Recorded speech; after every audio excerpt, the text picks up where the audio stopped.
Cricket की दुनिया में एक था बल्लेबाज, बल्कि उसे बल्लेबाज ना कहकर विस्फोट और धमाका के नाम से बुलाया जाए तो वो ज्यादा सही रहेगा। दुनिया के बड़े से बड़े गेंदबाज की उंगलियां कांपने लगती थी इस आदमी के सामने बॉलिंग करने में। जब शोएब अख्तर नाम का दुनिया का सबसे तेज गेंदबाज पूरी दुनिया में कहर बरपा रहा था, तो उस समय भी इसने शोएब अख्तर का वो हाल किया था जिसे आज भी शोएब याद करके घबरा उठता होगा। लेकिन दोस्तों, आज की ये कहानी है श्रीलंका के एक ऐसे सितारे की जो आज क्रिकेट की दुनिया में राज करता रहता, लेकिन जज्बात में आकर उस बंदे ने सहवाग से पंगा ले लिया और उसकी एक गलती उस पे इतनी भारी पड़ने वाली थी जिसका अंदाजा लगाना भी उसके लिए मुश्किल था।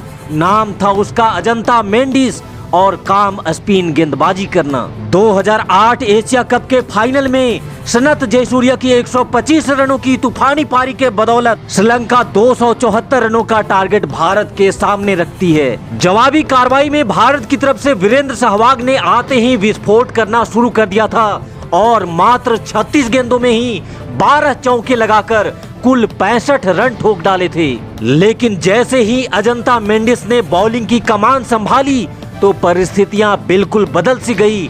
अजंता मेंडिस ने आते ही वीरेंद्र सहवाग को अपना शिकार बना लिया। जब सहवाग आउट हुए तब भारत का स्कोर 76 रन था और उसके बाद तो अगले 97 रन पर पूरी भारतीय टीम सिमट जाती है। अजंता मेंडिस ने स्पिन का ऐसा जाल बिछाया कि रैना, युवराज, धोनी, इरफान पठान और रोबिन उथप्पा सब के सब मेंडिस के जाल में फंसते चले गए। उसी मैच में अजंता मेंडिस ने जब सहवाग को आउट किया और सहवाग जब आउट होकर पवेलियन जा रहे थे तब मेंडिस सहवाग के रास्ते में आकर जोर जोर से चिल्ला रहा था। एक तो सहवाग को आउट होने का दुख था, ऊपर से अजंता मेंडिस जिस तरह से सहवाग का मजाक उड़ा रहा था, सहवाग को बड़ा गुस्सा आया और उसी समय मैदान पर हल्की नोक झोंक भी होती है। सहवाग तो बीच मैदान पर ही मेंडिस को 2-4 बैट लगाना चाहते थे, लेकिन अंपायरों और खिलाड़ियों के बीच बचाव के बाद सहवाग को समझा बुझा करके वापस पवेलियन भेज दिया जाता है। एक तो श्रीलंका के हाथों फाइनल में मिली ये हार, ऊपर से मेंडिस का वो जलील हरकत, मैच खत्म होने के कई दिनों के बाद तक सहवाग उस बात को नहीं भूल पाए थे। फिर दिन बीता, समय बीते और बीत गए साल, और इन बीते लम्हों के साथ साथ मेंडिस का घमंड भी बढ़ता ही जा रहा था। अपने खतरनाक स्पिन की गेंदबाजी से मेंडिस ने पूरे विश्व में खूब सुर्खियां बटोर रहा था। यहाँ तक कि लोग अब उसे मुथैया मुरलीधरन का उत्तराधिकारी भी कहने लगे थे।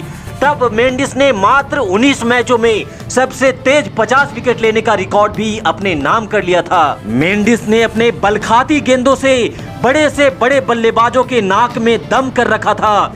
उसी समय भारतीय टीम 3 टेस्ट मैचों की सीरीज के लिए श्रीलंका के दौरे पर जाती है, जहां किस्मत ने एक बार फिर से अजंता मेंडिस को सहवाग के आगे ला खड़ा कर दिया था। जिस पल का इंतजार सहवाग बीते कई दिनों से कर रहे थे, आखिर करके वो वक्त आ चुका था दोस्तों, जहां सहवाग ने अजंता मेंडिस को आड़े हाथों में लेते हुए उस पे बरस पड़े थे। एक तरफ जहां गंभीर, सचिन, द्रविड़ और गांगुली आउट होकर पवेलियन जा चुके थे, वहीं सहवाग ने अकेले मैदान पे कहर बरपा रखा था। उस मैच में सहवाग ने 100 से भी ज्यादा की स्ट्राइक रेट से बल्लेबाजी करते हुए पहले शतक और फिर दोहरा शतक ठोका। सहवाग ने उस मैच में अजंता मेंडिस को इतनी बुरी तरीके से पीटा था जिसे देखकर ये प्रतीत हो रहा था कि ये कोई टेस्ट मैच नहीं बल्कि ये T20 का आखिरी ओवर चल रहा हो। सहवाग के इस दोहरे शतक के बदौलत भारत यह मैच आसानी से जीत गया था और उस दिन के बाद से जब मेंडिस का सामना सहवाग से हुआ तो मेंडिस चारों खाने जीत नजर आए। सहवाग ने अजंता मेंडिस की लाइन और लेंथ को इस कदर बिगाड़ करके रख दिया था कि हालात ये हो गया था कि अजंता मेंडिस ने विश्व क्रिकेट में जितनी तेजी से अपने पैर जमाए थे वो उतनी ही तेजी से गायब भी हो गए। सहवाग टीम इंडिया के वो खिलाड़ी थे जिन्होंने कई बॉलरों का कैरियर तबाह और बर्बाद करके रख दिया था, और इस बर्बादी की सूची में सबसे बड़ा नाम पाकिस्तान की टीम का था, जहां सकलैन, समी और अब्दुल रज्जाक जैसे पाकिस्तानी गेंदबाज ने सहवाग की पिटाई से तंग आकर बॉलिंग करना ही छोड़ दिया था।